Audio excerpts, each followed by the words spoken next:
This episode is brought to you by Anchor.fm. If you haven't heard of Anchor, you should definitely check them out. It's a super easy tool that anyone can use to create and distribute their podcast.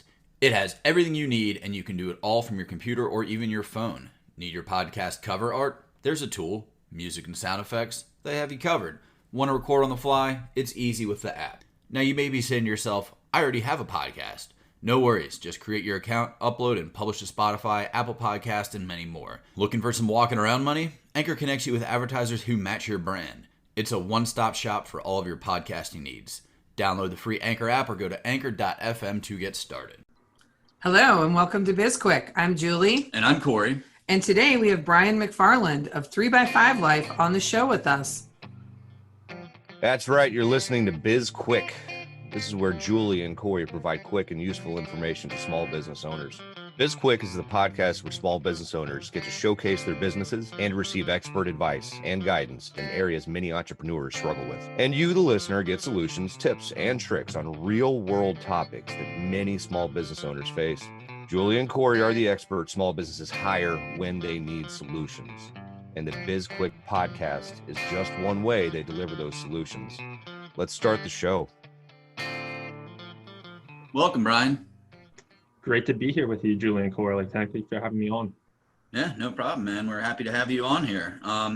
So let's just go ahead and jump into it. If you wouldn't mind just giving us a brief overview of who you are, what you sell, just to give our listeners an idea of what you do. Yeah, so I am third generation owner of a family business called James D. McFarland Company, Inc., and we're manufacturers rep firm, so we sell into the medical space, the military space. We're a true sales agency for a variety of different manufacturers. I also am part owner of a machine shop. And during this kind of COVID pandemic, I'm big into wellness, self-help. That's really helped me double my business, kind of achieve the goals I've wanted to over the last how many years. And during COVID, I saw a lot of people around me struggling with anxiety. So I decided to double down on my self-care, just knowing that that was going to kind of get me through this world being flipped upside down. And during that time, I wanted to help. I wanted to give back. I wanted to figure out a way to really make an impact. So I came up with a business called 3x5 Life. So 3x5 Life. So it's literally a 3x5 index card.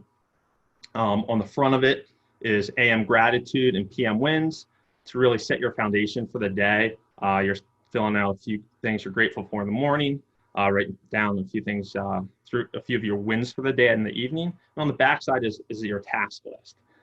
So just the things you need to accomplish that day. And what the beauty of the product is it carries with you, it's with you all day. So within the chaos of the day, you're looking at your tasks, you kind of get those glimpses of your gratitude on the other side. So it helps to kind of keep you grounded, kind of keep you positive, and focused on what's important in life. So that was kind of where the product came from. I mean, it literally hit me like a ton of bricks in May. Launched it 9 weeks later. It was crazy. And here we are today. So it's really caught fire. A lot of people are interested in the product. It's selling well. And I'm just hoping that, over time, it just makes a positive impact. 9 weeks from idea to on the market is incredibly fast. How difficult was that to pull off? Well, the first thing I needed to do was get buy-in from my wife. If I was going to take this undertaking, I mean, it's true. Family first. I have a 4 and a 6-year-old. I run 2 other businesses. Again, being in a sales position, if there's some salespeople listening to this, they can understand. I mean, 40, 50, 60% of our time is making appointments and going to appointments. So that was taken away from me. So obviously I'm hustling, keeping in contact with customers, but there's only so much I could do. So I did have a void of time, but at the same, in the same breath saying that, it was a lot of work. So I needed buy-in from her saying, hey, do you believe in this? Can I go forward with this? If so, this is going to be a season of our life over the next few months where I'm not going to be as present probably as I normally am. Was it easier to do this because of COVID? Like you were stuck at home, you couldn't make those sales calls, those physical calls? Yes, it was. I mean, during COVID, I started writing a book. I got like 20,000 words into that book. And then I pivoted to this because this idea hit me and I was like, let's do it. If it wasn't for COVID, I wouldn't have had the time or the bandwidth, to be honest, to get it done. And that's, I mean, a great thing that, the silver lining to this whole thing. And I mean, we can speak to that as well. We wrote a book, we started a company, started a podcast, all during this, and probably wouldn't have had that. So, I think that's one thing that a lot of people need to look at is, the good, like how to take advantage of bad situations. Yes. And also another thing I did is I outsourced everything I could. Everything that wasn't my strength, something like, I have a Shopify website. Shopify is click, drag, you can create your own website very easily. I didn't have the time to do that. So, I went on Fiverr, found somebody, interviewed a few people, and just outsourced that. If I had to make like a, photography, outsourced. I did video production, that was hands-on, but, I wasn't editing videos or doing any of that. So everything I could outsource, even like setting up a MailChimp account and, getting all the filters in there, I wasn't doing because I know where my time is better spent. So I was very cognizant and aware of that during this process. I might need to talk to you about who you got to do your MailChimp work because that site is driving me crazy right now. Yeah, I know. Have you created with your other two businesses a physical product before, or is this the first one where there was a physical product involved? This is the first one with a physical product. But I have to say, I come from a sourcing background. So I'm in manufacturing. Maybe it's not the same manufacturing as, 3x5 Life, but I'm working with injection molders, sheet metal fabricators. So I understand supply chain. So I think that was a little feather in my cap going into this, where I could ask the right questions when I was interviewing potential suppliers. And also I could understand why one company was good at making me prototype cards, while another company was way more cost effective when we're talking about 1 million cards. Just understanding their equipment and processes and things of that nature. And understanding also ideas of taking cost out of certain things. So I did have an awareness there that helped me navigate through those waters, I think a little faster than somebody coming into it cold. Knowing where to outsource and what to keep yourself is just a skill in itself, right? A lot of people they're stubborn and want to figure everything out on their own versus just ultimately outsourcing skills. So the website build out, MailChimp, rather than fighting with it and trying to figure it out yourself, knowing like, I'm going to get someone else to do this. Where does that come from? Like, is that something you've always done, or is that something you've learned over time? It's something I've learned over time. I come from a family of entrepreneurs. My grandfather obviously started our sales agency, and he started our sales agency when my father was 19, 18, about to go into college, and had a younger brother. And working strict commission based. So knowing he was able to take that leap and start this from the ground up, I pull on that a lot, knowing like, hey, that's part of my heritage, and he could do this. So having that belief in myself that there's things I can do. But also my father, when I came to the business, a few years after college, he didn't micromanage me. It was learn by fire. And him not managing me, I think really forced me to get creative with how I best utilized my time. Also, in 2008-ish, I started a t-shirt company that failed terribly. It was a V-neck t-shirt company, dumped money into it. And what I was constantly battling there was, because another physical product, to your point, Julie, was the time I was spending on this t-shirt company, the dollars I was yielding from it, and the time it took away from my main source of income, which was the sales agency. And I would come in and I would have an awesome day in the t-shirt business, but I didn't do anything for my main business, and I would feel terrible at the end of the day. So through that, I was like, all right, if I'm jumping into this another e-commerce product, I can't go down that same path I did with the t-shirt company. I need to just make this, having a fulfillment shop. I'm not packing boxes to ship this stuff out. If it costs me money, it costs me money. And you need to know what's at the end of the day paying your bills. I started this company. I knew my why. My why was to make an impact. Like if it's profitable, if it takes off, awesome. But I wanted to make an impact. If my why was because I wanted to make money, I wouldn't have started this company because I know it's going to take a long time. And then I'd be, cutting pennies, not outsourcing things. And it just would have been a mess. What have you performed any kind of ROI or anything like that? Because for a lot of people out there, especially myself, because I'm one of those stubborn people who doesn't like to outsource. Mm-hmm. But I do realize at the end of the day, there's just certain things where my time is worth more money than what I'm going to spend. I haven't looked deep into the numbers yet, but I look at it as case by case in the moment. Okay, I want to figure out how to ship internationally. This is just a thought experiment I'm talking here. So I could sit there and read all the blogs within Shopify and then go in there and hopefully calculate all the shipping rates correctly so I don't get burned in the end. And all that might take me 3, 4 hours, 5 hours. Okay, do you know, Corey, do you know your hourly rate? That's a big question for everybody. Do you know your hourly rate? Take, how many average, hours you work in a week, and then multiply that by how many weeks you work in a year, and then what you make in a year, and divide that out. And then if I can do that quick equation, I have that hanging on my wall. My hourly rate is X. So then I look at that number and then I multiply that. Okay, this Shopify thing is going to take me 4 hours.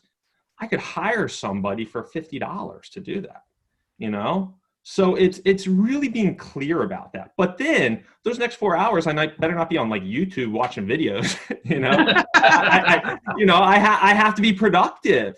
And that's, I think, one of the secret sauces with you guys doing what you're doing, and all small businesses, is a lot of my success has come from time blocking focused chunks of time. Like before we jumped on this call today, I knew I was going to be with you guys at 10, from about 8 to 9:30, I had a chunk of time where I was, making phone calls, follow-up calls, quote calls. I knew that hour and a half, I wasn't kind of messing around with emails, and really being diligent about that and planning out your day with those focus blocks of time is huge. We wanted to take a quick break to tell you more about SB Pace, the small business consulting company that makes this podcast possible. SB Pace, which stands for Small Business Planning, Advising, Coaching, Expertise, focuses solely on helping small businesses and entrepreneurs. Are you looking to start a small business of your own? SB Pace can get you up and running with a solid foundation that's built to last. Are you an existing small business in a slump or just looking for ways to improve what you do? We can help with that. Are you ready to take your business to the next level? SB Pace is the partner you need. You can find out more about SB Pace and what we have to offer by visiting our website, sbpace.com. I want to go back to the failed business. Yeah. Because I think that talking about failed businesses is so important for small business owners, because there's so much shame wrapped up in starting a business and having it fail. And then there's the fear that it's going to fail. So people they don't start, they don't try it. Yeah. So can you just tell us what happened with that business and when you knew, like, I got to cut my losses. I'm out. I think it's knowing what business you're getting into. And I got into the fashion branding business, and that's just ridiculous, because you have being serious, because you have to constantly be reinventing, like what's in vogue this season. I wasn't, I liked nice t-shirts and they had like simple graphics. This was like the Ed Hardy era, if you guys remember that era. And you had to be full-fledged into your brand and living your brand. And I couldn't do that. I had like that type of business, you have to burn the ships, So when I was, this idea came up, my wife even challenged me. She said, Bryan, 3x5, it's going to take time. Are you willing to invest time in this with what happened with the t-shirt business? And this is so much more. And that's when I looked at it from a different lens of like the simplicity. How simple is your product if you have a physical product? How often do you have to reinvent that physical product? How many layers of supply chain are involved in that? And I mean, I think that's something that if you're about to launch a company, you really have to dive in deep, especially if you're going to do it as not your sole career, if you're doing it on the side. One question that always comes to mind when I'm talking to people about like physical products, because I was in the restaurant industry forever. And so it's really easy to copy a product. Like you don't have a patent on 3x5 cards, So like, what is it that you do that separates yourself from any potential competition? That's really where branding comes involved and really getting your message out there quick. I'm investing heavily in Facebook, Instagram ads to really get it out there. It's a very easily replicable item, like you said, Corey. There is some I created something unique. It's thicker than a normal index card, so it just feels better in your hands. But then also we scored the center of the card, so there's like a fold line. So that fold line allows it to live in the back of your phone, within a sleeve or in your pocket, which obviously you could just fold an index card in half.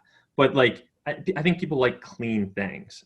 So that differentiates us just from a traditional index card.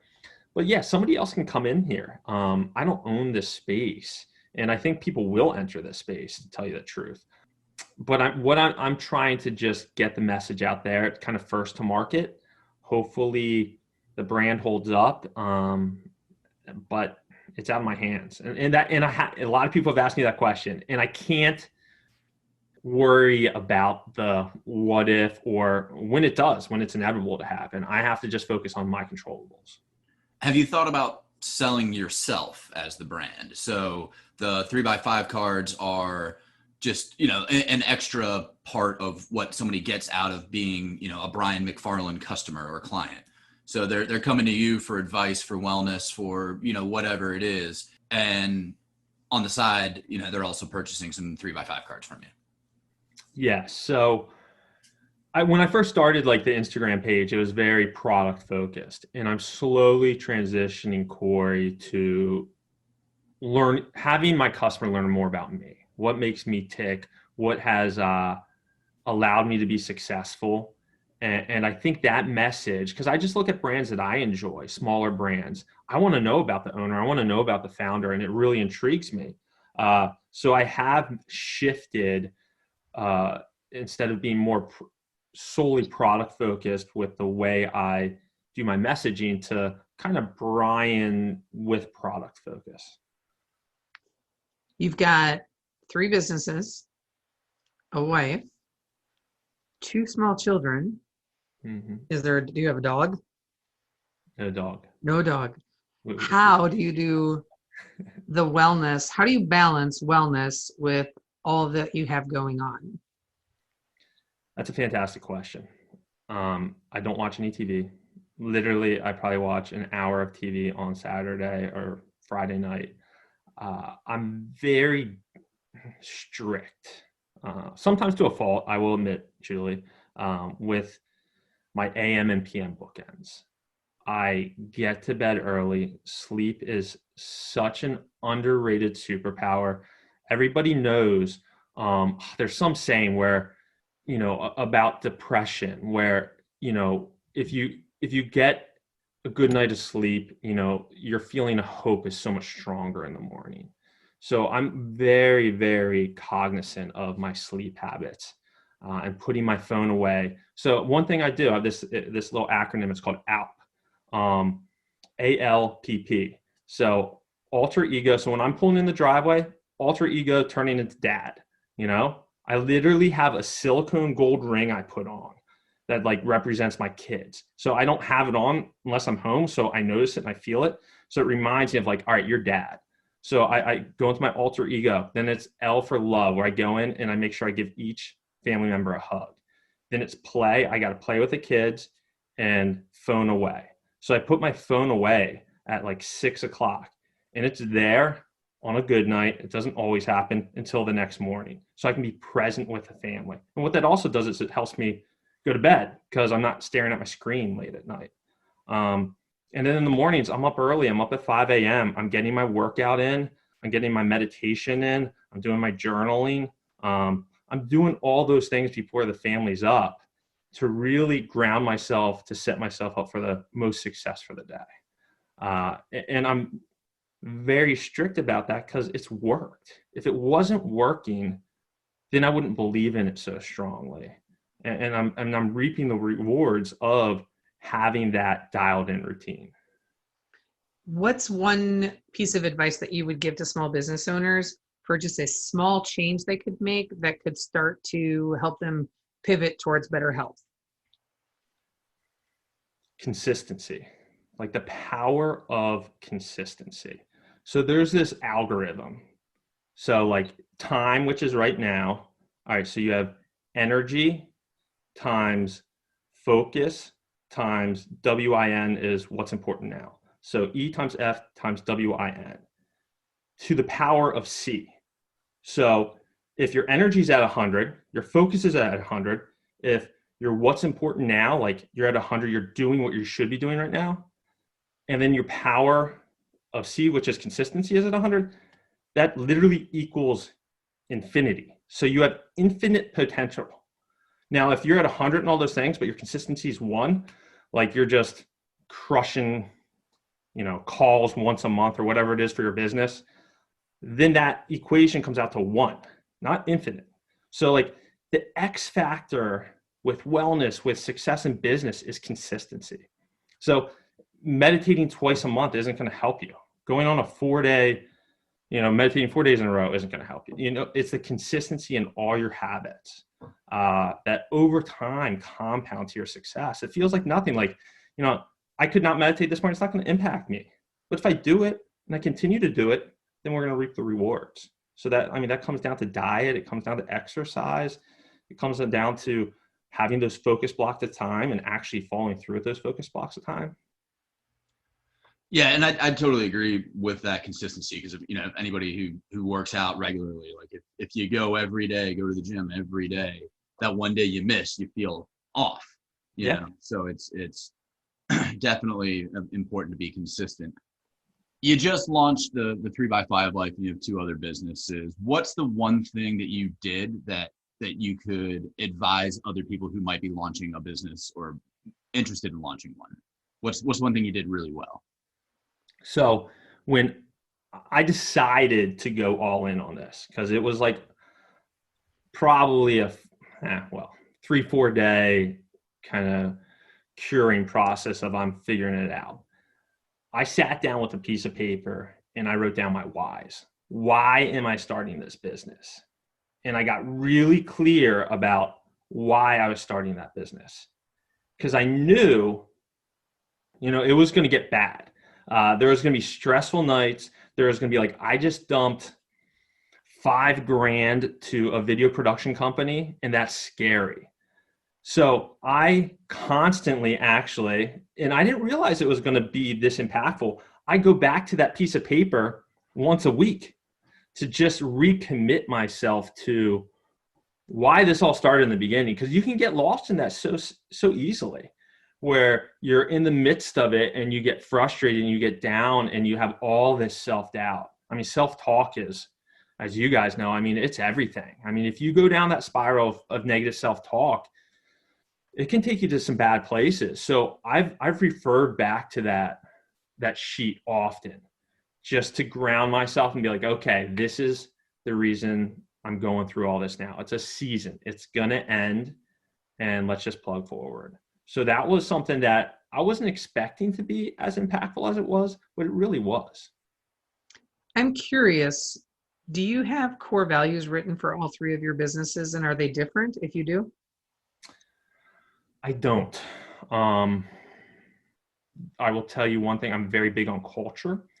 The one company that I'm a part owner in, the culture was getting very negative. And we blew up the entire staff, moved people in different positions. We had to get rid of our key guy. this was make or break. I mean, the company, this guy, the whole entire organization was run by this guy, and we fired him because of his attitude. We gave him ownership in the company for free. He was younger. He was so smart. And this is very important. And I was sitting there wondering why he wasn't successful. And there was something I heard around this time. This is about 2 months ago. And the level of your success directly correlates with your level or ability to handle stress. And when I heard this, it was in reference to like Richard Branson. Richard Branson is insanely successful, but he has 100, 200 companies. But at any given time, he'll have 120 lawsuits on him. I couldn't handle that stress. The person telling the story is insanely successful. And he's like, I could never be Richard Branson because my stress threshold isn't that high. So this kid in this company that we started, he was great, but we were putting him in very stressful situations where he couldn't cover that gap. And when I was getting really stressed out about 3x5 life, I started questioning, like, where's my stress level? You know, how much stress can I consume without fraying on the sides? And that's another big question for people.